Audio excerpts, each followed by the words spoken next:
यदि मैं आपसे कहूं कि अमेरिका और इजराइल आने वाले समय में एक दूसरे के लिए बहुत बड़ी मुसीबत बनने वाले हैं, तो आपको कैसा लगेगा? जी हाँ, क्योंकि ऐसे ही जियोपॉलिटिक्स इक्वेशन निकल के आ रही है। हाल ही में डोनाल्ड ट्रंप ने स्टेटमेंट के जरिए ये कहा कि हम टर्की को F-35 फाइटर जेट देंगे। अब आप कहेंगे ये तो कॉमन बात है, अमेरिका दे रहा है टर्की को F-35 तो देने दो। लेकिन बात ये नहीं है कि टर्की जो है अमेरिका के साथ खड़ा है या फिर इजराइल के खिलाफ है।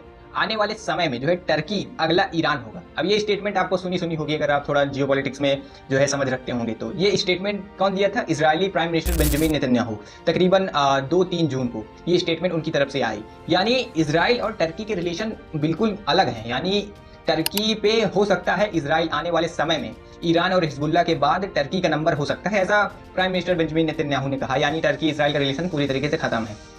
अब डोनाल्ड ट्रंप यहाँ बैलेंस थियरी को लगा रहे हैं। बैलेंस थियरी क्या होता है? जैसे अब जो है भारत को काउंटर करने के लिए जो है अमेरिका ने पाकिस्तान को बनाया, चाइना को काउंटर करने के लिए जो है भारत को बनाया। इसी प्रकार से जो है डोनाल्ड ट्रंप अब जो है इजराइल को काउंटर करने के लिए टर्की को बहुत पावरफुल बना रहे हैं। टर्की नाटो कंट्री है, इजराइल ये चाहता है कि टर्की नाटो से हट जाए तो उस पर बढ़िया अटैक करने में आसानी हो।